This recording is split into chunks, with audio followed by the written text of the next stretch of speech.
રાજકોટ શહેર એસઓજીને બાતમી મળેલ હતી કે ઘણા સમયથી રાજકોટ શહેરની અંદર ડ્રગ્સ જે છે એ મોટી સંખ્યામાં લાવીને અનેક લોકો સુધી વેચવા માટે થઈને કાનો ટિકિટ નામનો ઈસમ છે, જેનું કોડ નેમ પણ હતું, એ વ્યક્તિ ખૂબ જ એક્ટિવ છે અને એને ધ્યાનમાં રાખીને ઘણા સમયથી રાજકોટ શહેર એસઓજીની ટીમ સતત વોચમાં હતી અને ટ્રેપ માટે થઈને એ સતત પ્રયત્નશીલ હતી. એ દરમિયાન આપણને એવી માહિતી મળેલ હતી કે આશરે 300 ગ્રામ જેટલો 300 mg જેટલો જથ્થો જે છે એ આ વ્યક્તિ લાવેલો છે, કાનો ટિકિટ નામનો વ્યક્તિ જે છે, અને એ જથ્થો એને એક કોઈ પર્ટિક્યુલર જગ્યાએ સંતાડીને રાખ્યો છે અને આ જથ્થો જે એને લાવેલો છે એ જથ્થાની નાની નાની પડીકીઓ જે છે એ 1-1 ગ્રામની બનાવીને એ બધાને વેચી રહ્યો છે.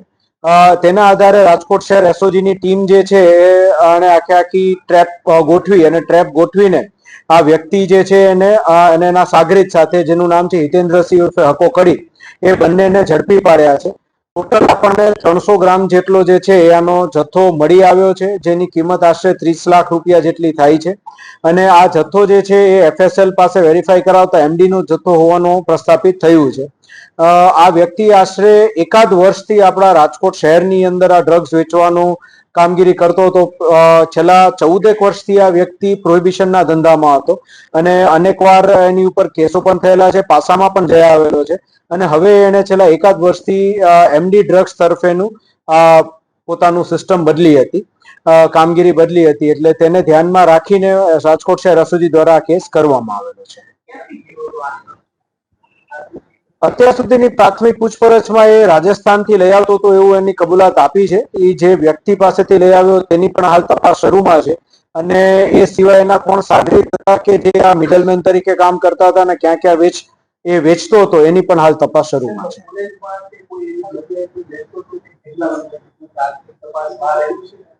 હાલ સુધીની પૂછપરછમાં એને એ જ આવ્યું છે કે એ અલગ અલગ વિસ્તારોની અંદર, રાજકોટ શહેરના જ અલગ અલગ પોલીસ સ્ટેશન વિસ્તારોમાં વેચતો હતો, વિદ્યાર્થીઓને વેચતો હતો કે કેમ, એ સિવાય અન્ય ગુનેગારો એની સાથે સંકળાયેલા છે ખરીદ, વેચાણ અને વપરાશમાં, એ બધાની તપાસ હાલ શરૂમાં છે.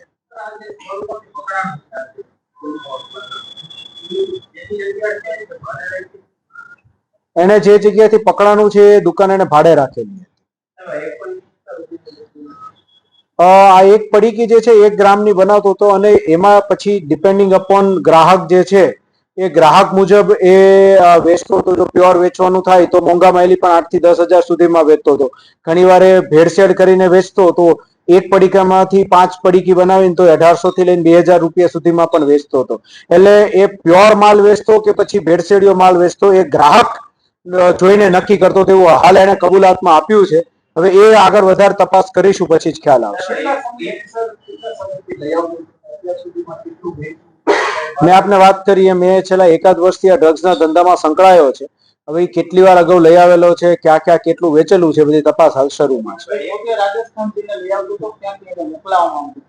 એ બધી તપાસ હાલ શરૂમાં છે. રૂબરૂ જતો, કોઈ માણસ આપી જતો તો કઈ રીતે આપી જતો, બધી હાલ તપાસ શરૂ છે.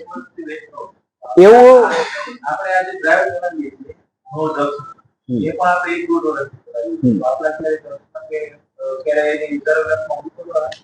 મેં આપને વાત કરીએ, અમારે ઘણા સમયથી આ વ્યક્તિ જે છે એ વેચી રહ્યો હતો, એટલે રડારમાં હતો અને એ મુજબ ટ્રેપ કરીને આપણે ગુનો દાખલ કર્યો છે.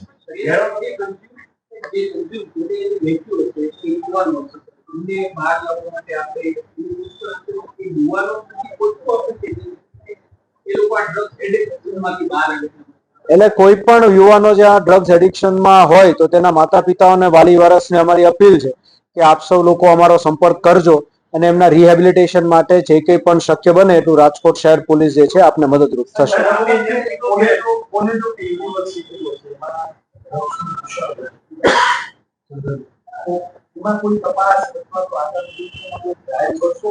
આપણે એનકોડની દર મહિને મીટિંગ થાય છે અને ખૂબ જ ગંભીરતાપૂર્વક લેવામાં આવે છે. એનકોડની મીટિંગમાં આપણે જેટલી પણ મેજર યુનિવર્સિટીઝ છે એને આપણે સાથે રાખેલી છે અને એ સીપી સરના અધ્યક્ષ સ્થાને થાય છે. તેમાં દરેકે દરેક યુનિવર્સિટીઝને અમે દરેક મિટિંગમાં એ માહિતગાર કરીએ છીએ કે આ પ્રમાણેનું દૂષણ ક્યાંય આપના ધ્યાનમાં આવે તો તાત્કાલિક અમને જાણ કરવી અને એના આધારે અમે લોકો આપ સૌ લોકોને મદદરૂપ પણ થઈશું. એટલે અવેરનેસ માટે આપણે હાલ જોવા જઈએ તો છેલ્લા 1 વર્ષમાં રાજકોટ શહેર પોલીસ દ્વારા ડ્રગ્સ અવેરનેસના અનેક કાર્યક્રમો કરીને જે અમારી પાસે ડેટા છે એ મુજબ આપણે 2 થી સવા 2 લાખ લોકોને છે શપથ લેવડાવેલા છે. તો એ પ્રવૃત્તિ પણ રાજકોટ શહેર એસઓજી કરી રહી છે. એટલે યુવાધન આના રવાડે ન ચડે એના માટે થઈને સૌ લોકોએ ખાસ એલર્ટ રહીને, ખાસ કરીને વાલી વારસોએ આ બાબતે સતત ધ્યાન આપી પોલીસ ડિપાર્ટમેન્ટનો પણ સંપર્ક કરવો જોઈએ અને તે ઉપરાંત એમના રિહેબિલિટેશન માટે હેલ્થ વિભાગનો પણ સંપર્ક કરવો જોઈએ. એનું હાલ જે કબૂલાત છે એ મુજબ એ ભેળસેળ કરતા હતા, કયા પદાર્થની ભેળસેળ એમાં કરતા હતા એનું પણ હાલ તપાસ અમે આગળ ક્રાઇમ બ્રાન્ચમાં તપાસ કરી રહ્યા છીએ. તો આગળ તપાસમાં આવ્યેથી આપને જાણ કરીશું. તપાસના કામે જ્યાં જવું પડે ત્યાં તમામ જગ્યાએ જઈશું.